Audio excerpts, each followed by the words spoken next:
I'm going to go ahead and demonstrate all the exercises that we did during our session the other day, and probably a few additional ones that we've gone over before and you might have pictures for, but just so that you can see them being performed. That way we can continue with our strengthening.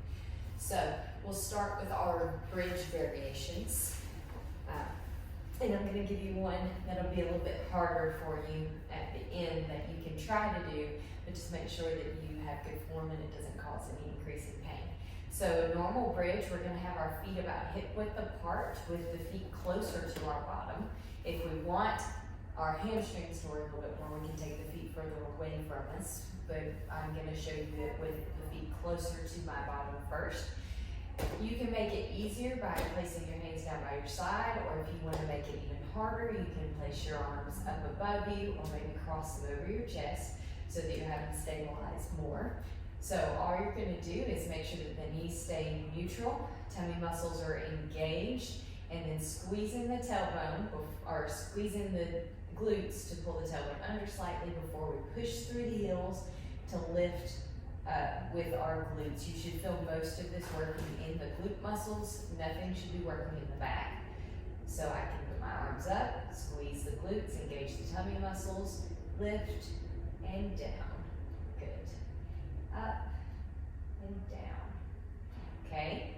And then our second variation is including the ball squeeze, and you're always thinking about your pelvic floor with these things. You can be practicing the breathing in, relaxing of the pelvic floor, breathing out as you lift, engage tummy, squeeze glutes, squeeze ball, and then lift through the hips, pushing through the heels.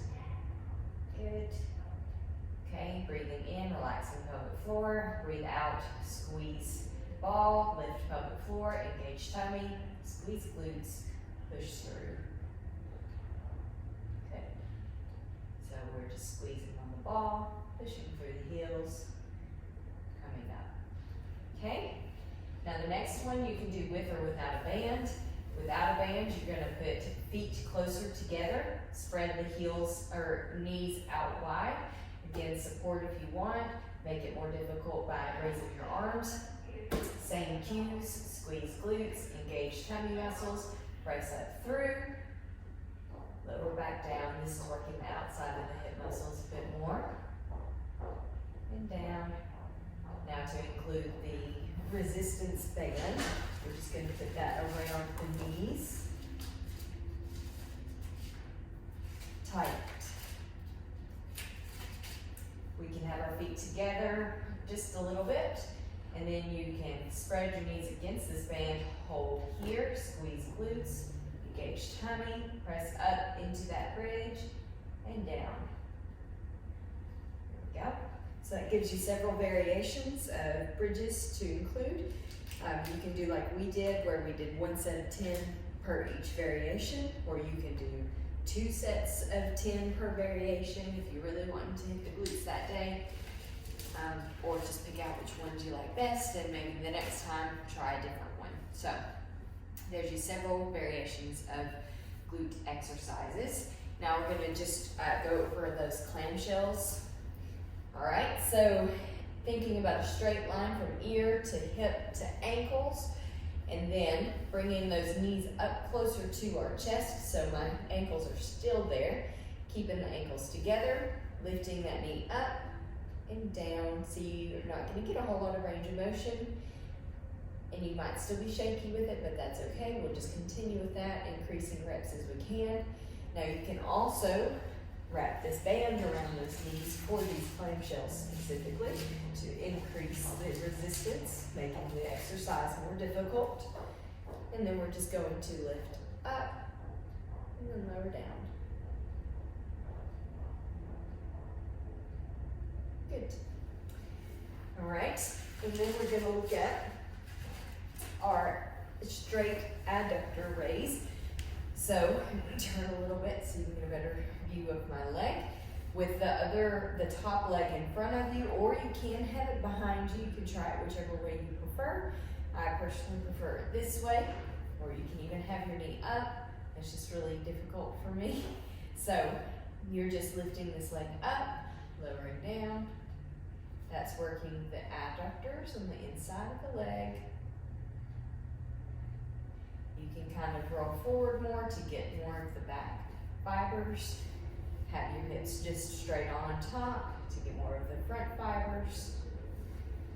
So that's for adductors, along with just our ball squeeze or our pillow squeeze. So just squeezing the ball holding, or you can do pulses on that ball to work the adductors as well. Now for the hamstring curls, of course, you can lay on your belly or you can lay on your back and do it either or both ways. I've got these hand weights here so that I can tie my band to it, but you can also have someone hold it for you, put it on a bed rail or something. So I'm just going to put this around my ankle. I shouldn't have untied it. Tie it into a little loop. And we'll see if these bands or these weights will be heavy enough to hold it for me. So if we did it like we did the other day, where we're laying on our back, and then we can pull that towards us, and then slowly releasing it. That's working those hamstrings. Okay? Or we can turn over into our belly, and then we're lifting, and then slowly lowering that leg down, lifting, and then slowly lowering that leg down. Good. And now finally, our very, very last hamstring exercise is those hamstring lifts that we did a while ago. Now you can of course do a bridge where your feet are further out and you're digging those heels in. You should feel it more in the hamstrings. I can feel them like right up. Or you can do it where you're sitting up part of the way and then you're digging those hamstrings in, lifting up through the hips. You can do it with just one. That's going to be an advancement, so make sure that you're not cramping those hamstrings. Lifting up, lowering down, making sure that you've got your tummy muscles engaged so you're not sagging through the back or anything. So this isn't a follow-along video, I'm sorry, but at least it gives you the exercise routine that you can follow along with. Just pause it, do the exercise, and then move on. If you have any questions, please let me know. We'll go over it, or I'll try to draw it out or something for you. So hopefully these will help get you a good routine going. So I will talk to you next visit.